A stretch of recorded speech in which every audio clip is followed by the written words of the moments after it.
Don't you dare pretend you didn't know what you were doing! My mom screamed into the phone, her voice so loud I had to hold it away from my ear. We're family! You can't just abandon us because your feelings got hurt. I sat there in my home office, staring at the April rain hitting the windows of my Burlington townhouse, feeling a strange mix of numbness and rage. Everything I thought I knew about my family had just crumbled before my eyes, all because of a simple text message my brother Kevin had accidentally sent to our family group chat instead of the secret one he shared with our parents. My name is Jordan Wright. I'm 35 years old, and until yesterday, I thought I was just being a good daughter by helping my parents with their retirement expenses. I'd built a successful marketing consulting business from scratch after college, and when it really took off 5 years ago, I started sending my parents extra money each month. They'd always struggled financially, and I wanted to make sure they could enjoy their retirement without worrying about basic expenses. What I didn't know was how they really saw me. The family ATM just sent another $3,000, my brother had texted, followed by my dad's response. LMAO, keep that gravy train running. She's too stupid to realize we're using her. Then my mother. Just bought those golf clubs your father wanted. Jordan would flip if she knew her money was going to those instead of medication. The screenshots kept coming, years of conversations about how to manipulate me, how to play on my sympathies, how to extract more money. I couldn't breathe as I scrolled through message after message. Kevin quickly tried to delete them, but it was too late. I'd seen everything. 3 years of them laughing at my generosity, planning expensive vacations while telling me they couldn't afford their medications, upgrading their cars while claiming their heating bill was overwhelming their budget. For the last day, my phone had been blowing up with texts and calls from my family. My dad swore they were just joking around. My mom said I was taking things out of context. Kevin claimed he was just going along with it, to stay on our parents' good side. But their own words had exposed the ugly truth. The rain intensified outside, matching the storm raging inside me. I'd been financing their comfortable retirement for years, thinking I was helping them survive. Meanwhile, they'd been living it up, laughing at how easily they could manipulate their stupid, successful daughter. The betrayal cut deeper than I could have imagined. A sharp knock interrupted my thoughts. I crossed to the door, still clutching my phone, and looked through the peephole. Kevin stood on my porch, soaking wet, his expression pleading. I felt my jaw tighten. I wasn't ready for this conversation, but maybe it was time to hear what he had to say. After all, I had some things to say too. I opened the door but blocked the entrance. What do you want? Kevin looked miserable, rain dripping from his hair. Jordan, please. Can I come in? I can explain everything. Explain what? How you've all been laughing at me for years? I held up my phone, the screen still showing one of his texts. Just told Jordan Dad needs dental surgery. Ka-ching. It's not what it looks like, Kevin pleaded, his voice cracking. Mom and Dad, they started it and I just went along with it. So you were just following orders? Like some kind of financial Nazi? The words came out harsher than I'd intended, but I couldn't stop myself.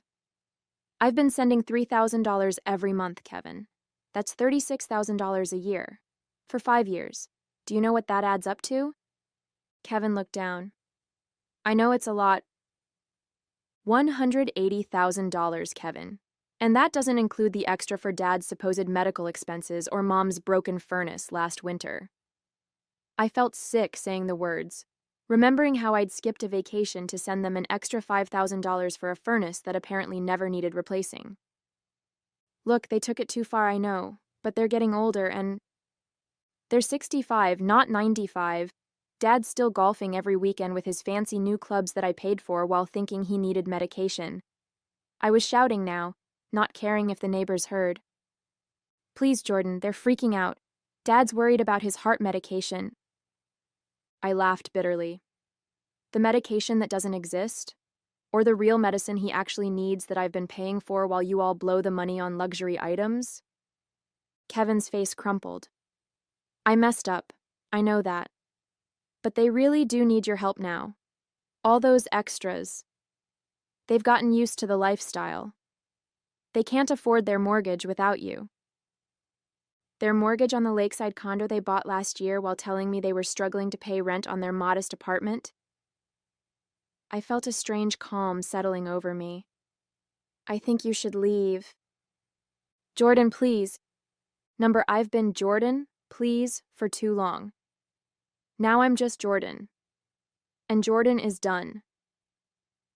After Kevin left, I sank into my couch, my entire body trembling. The screenshots from their group chat played on repeat in my mind. In one, my father had written, "Just told Jordan the roof is leaking. Let's see how much we can squeeze out of her this time." My mother had replied, "She's such a sucker for helping family. I almost feel bad. Almost." Then Kevin, "Maybe we should start a betting pool on how quickly she sends the money." I'd been nothing but an ATM to them, a resource to be drained, a joke. I pulled out my laptop and logged into my banking portal. Every month for the past 5 years, there it was. $3,000 transferred to my parents' joint account, plus all the emergencies, another $40,000 over the years. Dental work that never happened. Car repairs for problems that didn't exist. Medical bills for treatments they never received. And what had I sacrificed? I delayed buying my own home for 2 years to help them with their supposed mortgage troubles. I'd worked 60-hour weeks to afford both my life and theirs. I'd skipped vacations, bought secondhand furniture, and cut corners on my own life to make sure they were comfortable. For what? So they could laugh at me. So they could buy golf clubs and take cruises while I worried if they were eating properly. I opened another tab and logged into the investment account I'd set up for them 3 years ago. My secret plan to surprise them with a supplemental retirement fund when they turned 70. I'd been contributing $1,000 monthly. The balance showed just over $42,000. My finger hovered over the close account button. Number not yet. I needed a clear head for this. I called my best friend Megan, who was also my attorney. "They did what?" She practically screamed when I explained the situation. "I know," I said, my voice hollow. "I've been an idiot." "No, Jordan. You've been kind. They're the ones who should be ashamed." Her voice softened. "What do you want to do?" "I don't know," I admitted. Part of me wants to just cut them off completely. Another part wants to confront them and hear them try to explain themselves. "Before you do anything, we need to review what you've set up for them legally. Are they on any of your accounts, insurance policies, the retirement supplement you mentioned?" I felt a chill. I hadn't even thought about all the ways we were financially entangled.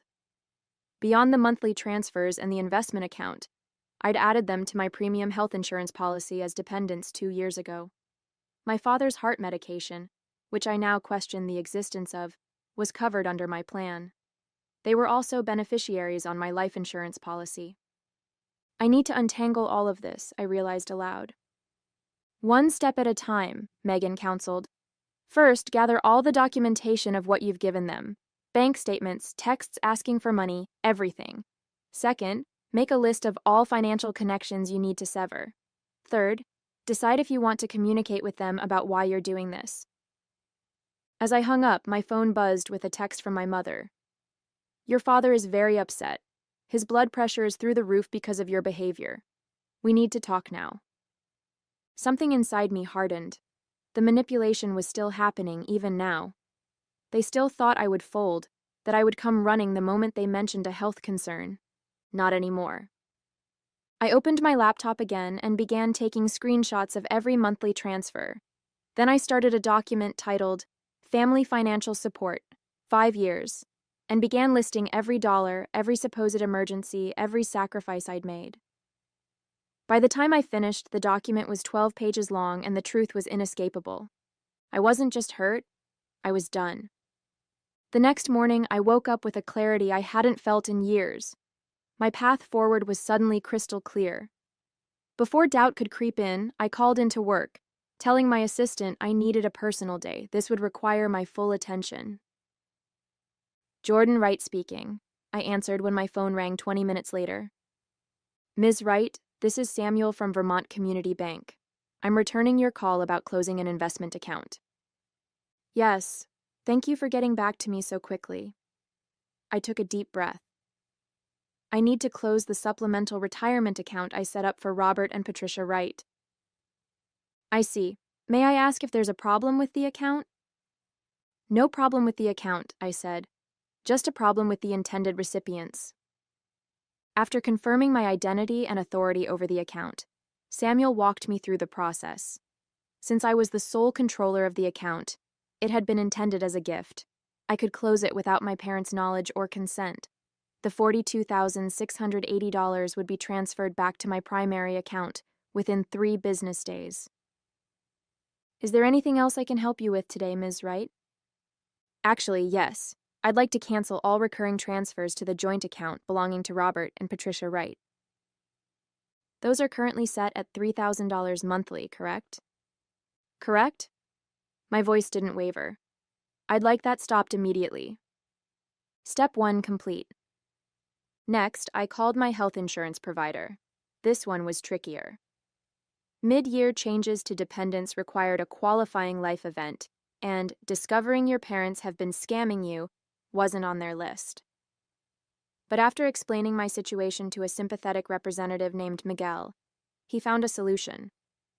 Since they have their own residence and you no longer provide more than 50% of their financial support, we can process this as a change in dependent status, he explained. They'll receive notification that they've been removed from your policy effective at the end of the month, which gives them 30 days to find alternative coverage. That's perfect, I said. Thank you for understanding. Family situations can be complicated, Miguel said kindly. Been there myself. Step 2 complete. The life insurance policy was the easiest change. A simple online form removed my parents as beneficiaries and replaced them with a local children's charity. By noon, I'd systematically dismantled every financial connection to my family except one, my brother Kevin's student loan, which I'd been paying for the past 3 years. He still had 2 years of payments left at $580 monthly. That one gave me pause. Kevin had participated in the deception, but he'd also seemed genuinely remorseful. Had he been pressured by our parents? Or was he just sorry he got caught? My phone pinged with a text from Kevin. Mom and Dad are freaking out. Dad says his prescription refill was denied at the pharmacy. What did you do? That answered that question. Not a word of apology or understanding, just more pressure to restore the flow of money. I replied, their consequences are not my problem anymore. My phone immediately rang. Kevin. I sent it to voicemail. Instead, I opened my email and composed a formal letter to my parents, attaching the 12-page document I'd created the night before. I titled it simply, Financial Support Provided, 2018 to 2023. The email read, Robert and Patricia, attached is a comprehensive accounting of the financial support I have provided over the past 5 years, totaling $221,865. This includes monthly transfers, emergency funds, medical expenses, and the supplemental retirement account I established for you. As of today, all recurring transfers have been stopped. You have been removed as dependents from my health insurance policy effective May 31st, and the retirement account has been closed. Your duplicity has been documented with screenshots of your own messages, revealing how you have systematically manipulated and deceived me while mocking my generosity. Do not contact me again unless it is to repay what you have taken under false pretenses. Jordan Wright. I read it over twice, attached the document, and hit send. Step 3 complete. Then I blocked their numbers on my phone, removed them from my social media, and sat back in my chair, exhausted but relieved. For the first time in years, my money was truly my own. I managed 3 days of blessed silence before they found a way around my blocks. The doorbell rang at 8:30 p.m. while I was reviewing client proposals. Through the peephole, I saw my parents and Kevin standing on my porch, their faces a mixture of anger and panic. I didn't open the door. Instead, I called Megan. They're at my house, I whispered. as if they might hear me through the walls. "Do not let them in," she said firmly. "If they don't leave, call the police for trespassing." That feels extreme. "Trust me, Jordan. Once they're inside, it'll be much harder to get them out, physically and emotionally." The doorbell rang again, followed by pounding. "Jordan," my father shouted, "we know you're in there. You can't just cut us off without talking to us." I sent a text to Kevin. "I have nothing to say. Please leave or I'll call the police."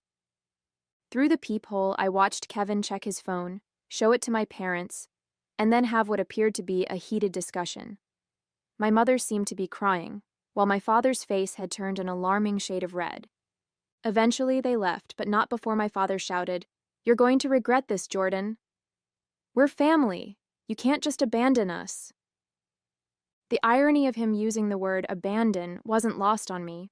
They'd abandoned any pretense of loving me years ago, seeing me only as a resource to exploit.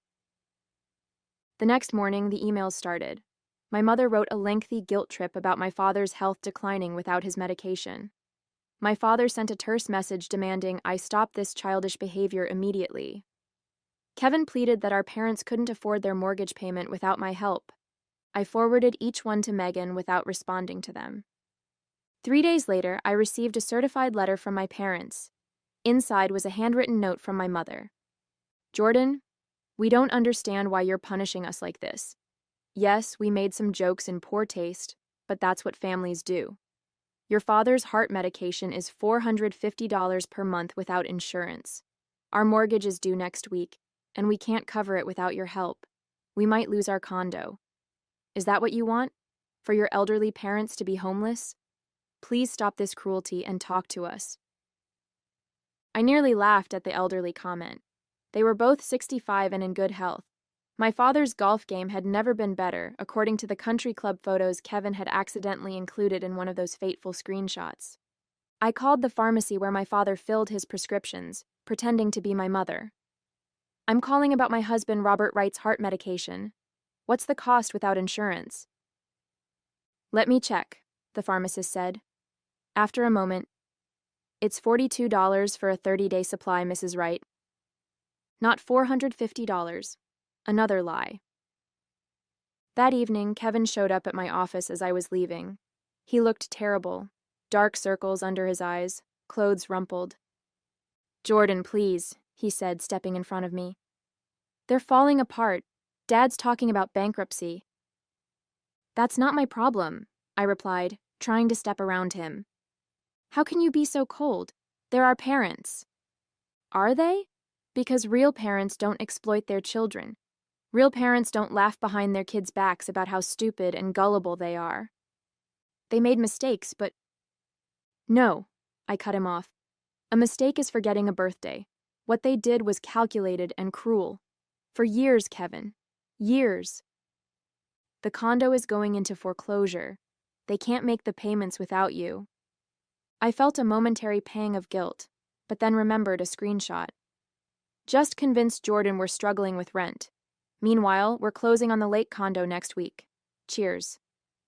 "They shouldn't have bought a place they couldn't afford," I said flatly. "What about Dad's medication? The prescription that costs $42, not $450? He can get a job at Walmart if he needs to cover that." Kevin's eyes widened.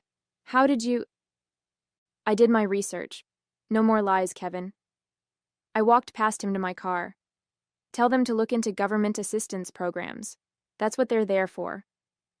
"Jordan," he called after me. "They're talking about moving in with me. I can't handle that." I turned back. "That sounds like a you problem, Kevin. Welcome to consequences." 2 weeks after cutting my family off, I was sitting in a therapy session I'd finally scheduled for myself. Dr. Bennett, a woman in her 50s with kind eyes and a no-nonsense demeanor, listened as I recounted the whole sordid story. "Every day I swing between feeling strong and feeling horrible," I admitted. "Like yesterday, I found out from a mutual friend that my parents had to cancel their country club membership. I actually felt guilty about it for hours." "That's normal, doctor," Bennett said. "You're grieving the family you thought you had. That includes grieving the role you played as their supporter." But they didn't deserve my support. They were using me. Both things can be true at once. They didn't deserve your support, and you can still feel loss about no longer providing it.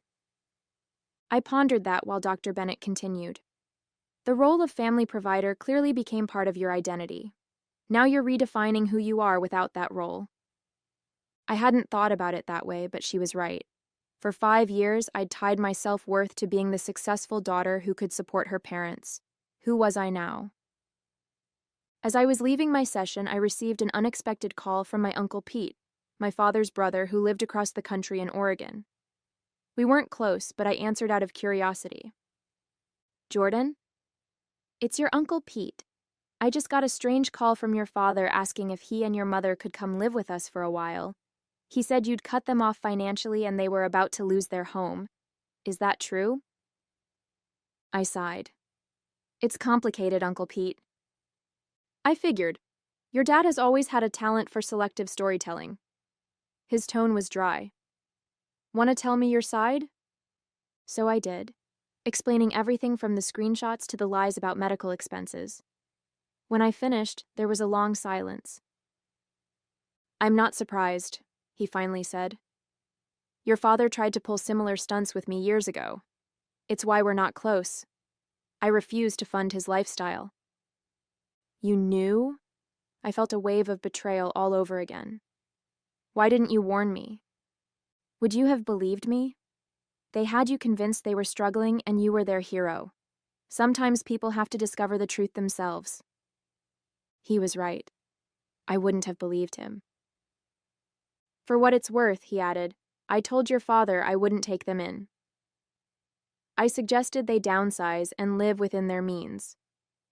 He hung up on me. After we disconnected, I felt strangely validated. I wasn't crazy for cutting them off. I wasn't a horrible daughter. I was just the latest target of their manipulation, and I'd finally wised up. That evening, I received a text from Kevin from a new number. Mom and Dad are moving into my spare room next week. They're selling the condo. Dad's furious about it. I can't believe this is happening. I didn't respond. 3 days later, another text. The condo is on the market. Dad's car got repossessed yesterday. This is getting really bad. I almost texted back, almost asked if they needed help with moving expenses. But then I remembered a particular screenshot where Kevin had written, Jordan just asked if Dad was doing okay after his doctor's appointment, for the heart issue that doesn't exist. Ha ha ha ha ha ha. They'd made their choices. Now they were living with the consequences. Week 3 brought an email from a name I didn't recognize. The subject line, Message from your parents. Apparently, they'd enlisted a family friend to reach out since I'd blocked them everywhere.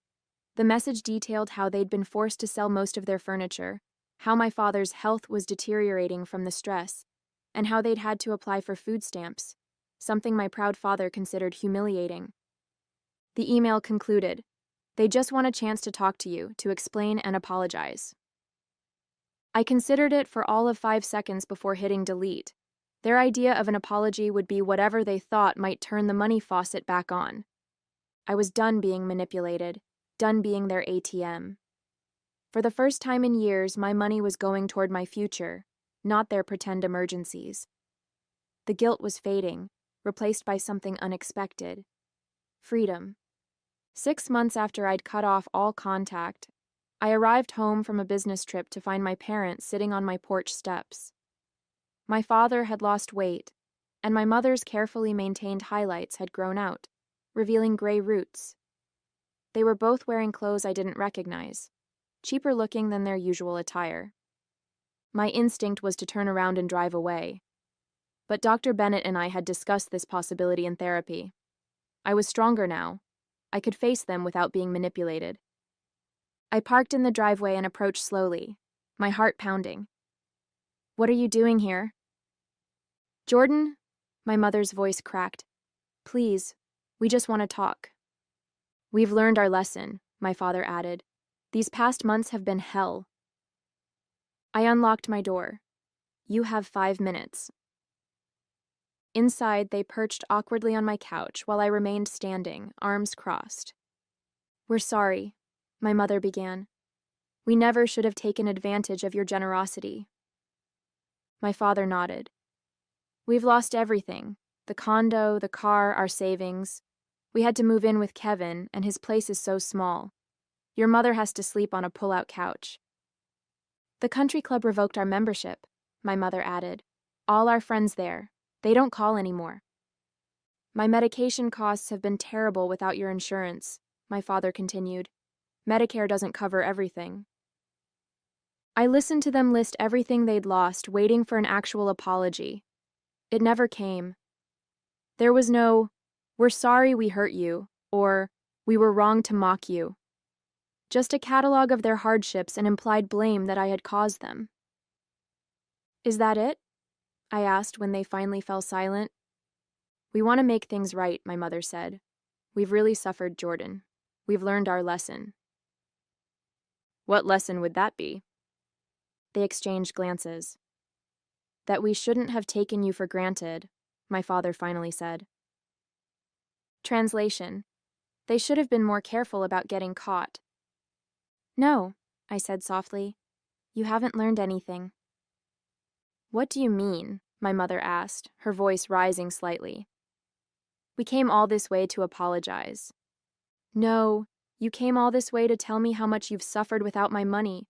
Not once have you acknowledged how your betrayal made me feel. We said we're sorry, my father protested. For getting caught, maybe. Not for what you did. I took a deep breath. In the past 6 months, I've thought a lot about what a healthy family looks like. It's not this. It's not treating your child like an ATM and mocking her behind her back. My mother's face hardened.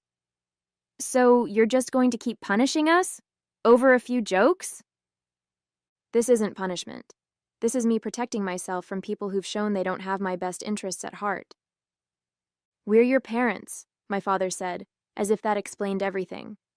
And I was your daughter, not your personal bank. I moved toward the door, opening it. I wish you well, I really do. I hope you find a way to live comfortably within your means, but I can't be part of your lives anymore. You can't mean that, my mother whispered, tears forming. We need you. That's the problem. You don't need me. You need what I can provide. There's a difference. My father stood, anger replacing his earlier contrition. So that's it? After everything we've done for you? What exactly have you done for me, Dad? Besides take and take and take? He had no answer. As they walked out the door, my mother turned back. You'll regret this, Jordan. Family is all you have in the end. I shook my head.